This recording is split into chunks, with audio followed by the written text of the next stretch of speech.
Oke, bismillahirrahmanirrahim. Assalamualaikum warahmatullahi wabarakatuh. Selamat pagi teman-teman. Kembali lagi di channel saya, channel Yoti. Dengan saya Rio di sini, saya akan kembali berbagi dengan teman-teman, yaitu dengan cara membangun blog dengan menggunakan Node.js Express dan MongoDB. Oke, sebelumnya kita sudah berhasil menampilkan data kita di home blognya kita ya. Sekarang kita akan mencoba untuk menambah postingan di blognya kita. Nah, bagaimana caranya? Ayo kita lanjut aja langsung. Oke, untuk melakukan fitur create post ini atau menambah post ini, kita perlu menginstal yang namanya dependensi atau library namanya body parser. Nah, ya body parser ini fungsinya untuk memparsing semua request yang datang, dan ini berupa sebuah middleware ya. Ini akan menghandle semua request yang datang dan memparsingnya agar kita mudah pakai. Nah, soalnya kalau nggak gitu, nanti kita nggak bisa nge-read body-nya sih. Oke, langsung saja. Jika teman-teman sudah membaca, silakan lanjut aja dengan menginstal package ini dengan cara npm install -s body parser. Jangan lupa -s-nya biar tersimpan. Di sini saya sudah install sih. Nah, ini body parser. Ini sudah saya install.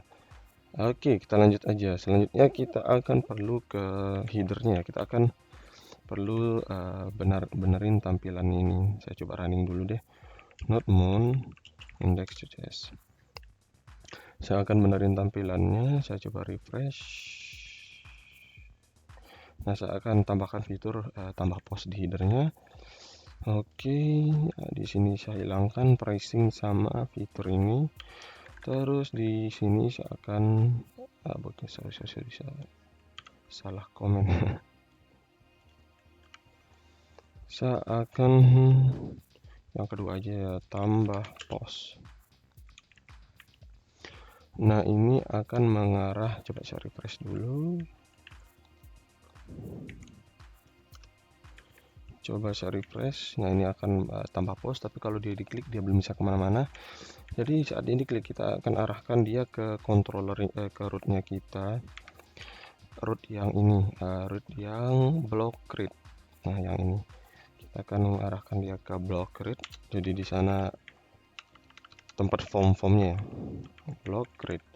Oke, saat kita ke block create, kita akan mengarahkan dia, kita akan menampilkan suatu ini ya, render. Kita akan merender suatu template, namanya misalkan post, foldernya dalam post dan create underscore post. Nah, selanjutnya kita akan buat suatu view lagi kita buat folder dulu, folder namanya post, karena tadi kita setting dia post, yang ini post.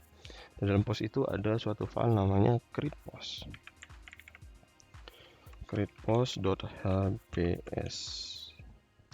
Oke, di HBS ini misalkan saya buat suatu paragraf aja dah, P misalkan, test create post. Oke, di blok kontrolnya saya akan render sudah ya. Nah, coba saya restart lagi aplikasinya, sudah otomatis ke restart karena kita menggunakan Node-mon. Selanjutnya saya refresh ini dan saya create post. Nah, test create post. Oke, sekarang kita perlu mengganti form ini ya. Form ini menggunakan form di Bootstrap. Silahkan ke Bootstrap yang versi 4 aja. Ketik form di sini, form. Nanti ya akan diarahkan ke sini saya menggunakan form yang ini aja. Oke, saya coba copy, menggunakan tombol copy di sini, saya copy. Terus saya balik lagi ke view create post saya akan ganti dan paste semua di sini paste. Oke, sekarang saya sudah save, saya sudah reload servernya dan seperti ini ya. Saya udah tampil beda. Sekarang kita perlu edit. Yang perlu kita edit adalah misalkan ini bukan email lagi tapi judul. Nah, judulnya itu merupakan tipe form dengan tipe teks. Ini kelasnya kita biarkan, ID-nya kita hilangkan aja. Ini juga placeholder-nya kita ganti dengan masukkan judul misalkan, atau tambah judul. Oke, ini kita hilangkan saja biar nggak ada ini. Selanjutnya di form kedua itu kita tidak menggunakan password ya. Kita hilangkan saja, kita delete. Kita gunakan text area. Oh ya, kita tambahkan dulu name-nya ya. Name-nya itu title. Karena ini merupakan nama, value atau data yang dilempar nanti. Oke, selanjutnya text area ini kita akan menggunakan name, misalkan konten juga. Biar sama seperti ininya ya, skemanya. Selanjutnya untuk cek ini saya hilangkan saja, kita nggak pakai. Buttonnya misalkan kita gunakan simpan. Oke, coba kita refresh sekarang. Ya ampun, ternyata kita belum tambah kelasnya. Kelas form control. Oke, sekarang coba kita refresh. Oke, sekarang tampilannya sudah lebih bagus. Ini saya tambahkan label aja deh. Di sebelum ini labelnya saya tambahkan dengan nama konten. Refresh. Oke. Oke, saya sudah simpan di sini teman-teman. Nah, selanjutnya kita akan misalkan setelah kita ketik dan kita simpannya kemana? Kita akan mengedit formnya kita ini dengan action post dan kita melemparnya kemana? Kita akan melemparnya itu ke root yang ini, root yang blok ini /block. Tapi dengan metode post seperti itu. Kemana ya tadi? Indeksnya di create-nya ini, actionnya bukan. Ini method baru post, actionnya baru ke /block. Ini salah nih, block. Oke, sudah ya. Sekarang kita coba deh. Saat kita refresh dan kita misalkan tambah coba kita simpan, dia akan meredirect ke /block. Tapi ini yang dengan method post ya. Oke, selanjutnya kita coba ganti misalkan yang di sini. Di store post ini karena dia akan melempar ke sini. Coba kita lihat di rootnya ini, dia akan mengarah ke store post. Coba kita ke store post, kita coba ganti misalkan simpan data. Kita save, kita restart servernya, sudah juga. Oke, coba kita balik, kita refresh, misalkan tes dan kontennya juga tes. Kita simpan. Nah, ini udah berubah dengan simpan data. Oke, sekarang kita coba tampung benar nggak data yang disimpan, yang dilempar itu sudah sesuai dengan formnya, yaitu dengan melock respon body. Nah, kalau kita nggak menggunakan library body parser, ini tidak body ini nggak akan kedetek, teman-teman. Nah, karena kita akan menggunakan body parser, dia akan kelihatan di sini. Nah, coba deh saya kecilkan saja ini, saya balik, saya refresh. Nah, misalkan kok judulnya itu judul dan kontennya itu konten contoh misalkan. Saat saya simpan, nah ini belum kedetek.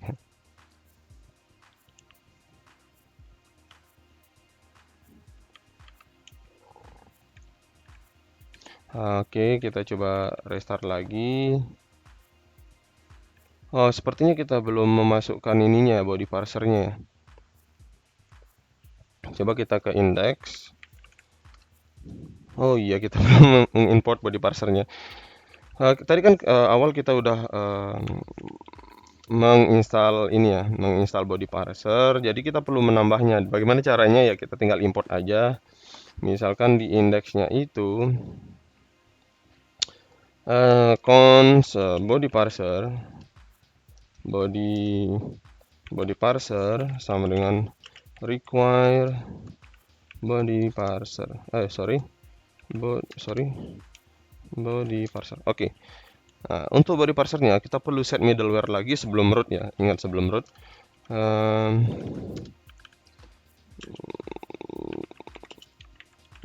Middleware. Kita perlu simpan, kita perlu set middleware-nya. Bagaimana caranya? Gampang sekali dengan menggunakan app-use. Nah, seperti ini. Kita perlu set URL encode-nya ya. app.use body parser URL encode. Nah, benar ya. Dan kita perlu menambahkan objek. Objek extended. Kita set jadi true. Oke. Kita simpan saja. Nah, kita coba restart servernya kita udah. Nah, sekarang coba kita kembali lagi ke ini dan ke ini. Nah, harusnya sekarang kalau kita belum set body parsernya, seperti ini yang terjadi. Nah, misalkan kalau kita sudah simpan sekarang, harusnya saat kita menambah data, misalkan tes judul, tes konten, nah, ini akan terbaca bodinya. Nah, ini kok titel aja yang kebaca, sepertinya di bodinya kita belum set ya.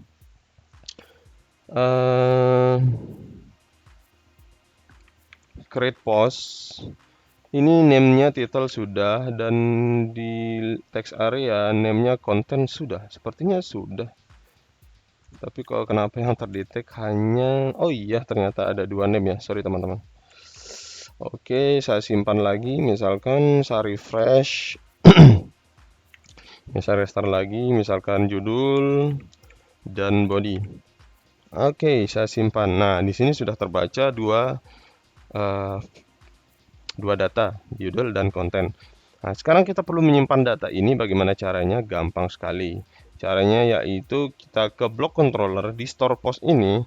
Kita perlu menyimpan, misalkan kita intens dulu modelnya let post, misalkan let post sama dengan new post. Di sini akan dua data. Yang pertama adalah title, karena di skemanya kita kan ada title dan harus ada dengan tipe data string, dari mana kita ambil value title ini dari request body dot title. Nah, seperti itu teman-teman. Selanjutnya untuk yang keduanya kan kita perlu menambah konten ya. Kontennya itu ya dari body content, dari yang ini. Nah, kita ambil dari yang satunya title, request body title, artinya yang satunya lagi request body content. Oke, setelah ini kita hanya perlu menyimpan saja si post.save. Oke, selanjutnya post ini akan, karena dia pakai promise, jadi kita perlu tambah den, misalkan result. Jadi sini kita tambung dulu log result, misalkan kalau dia error ya kita tambah catch, kita tambung errornya juga. Kalau misalkan gagal menyimpan, log error. Oke. Dan jangan lupa ya, kita tetap akan merendernya. Kita akan redirect ya. Respond.redirect. Kemana? Kita akan redirect dia ke home. Nah, seperti itu. Kita akan redirect dia walaupun dia error juga. Untuk sementara kita redirect ke home juga. Nah, seperti itu teman-teman. Kita rapikan dulu. Oh, sorry. Oke. Sekarang coba kita simpan ya. Misalkan bloknya ini kita refresh lagi. Ini saya restart juga. Misalkan saya restart lagi. Oke, misalkan judul blog. Nah, dan ini adalah konten blog. Nah, saat kita simpan, harusnya data ini tersimpan. Nah, coba lihat teman-teman, ini sudah tersimpan dengan data baru namanya judul blog dan konten blog. Nah, coba kita tambahkan lagi, misalkan kita besarkan ya, tambah post, misalkan judul blog 2 dan konten blog 2. Ini sudah ke-record nggak sih? Oh, sudah. Misalkan saya simpan lagi. Oke, sekarang sudah tersimpan judul blog 2 dan konten blog 2. Coba kita refresh. Nah, kita refresh lagi misalkan biar pasti. Oke, sudah ya judul blog 2, konten blog 2. Oke, teman-teman, kurang lebih seperti itu sih cara menyimpan postingan kita di MongoDB. Nah, ini sudah tersimpan. Nah, nanti teman-teman tinggal ikuti tutorial ini aja. Oke, jangan lupa di like, comment, subscribe sebanyak-banyaknya. Tunggu juga konten berikutnya. Mungkin kita akan update data atau delete data terlebih dahulu. Bebas sih nanti. Baik, kurang lebih seperti itu teman-teman. Saya ucapkan banyak terima kasih. Wabillahi taufiq wal hidayah. Wassalamualaikum warahmatullahi wabarakatuh. Bye-bye.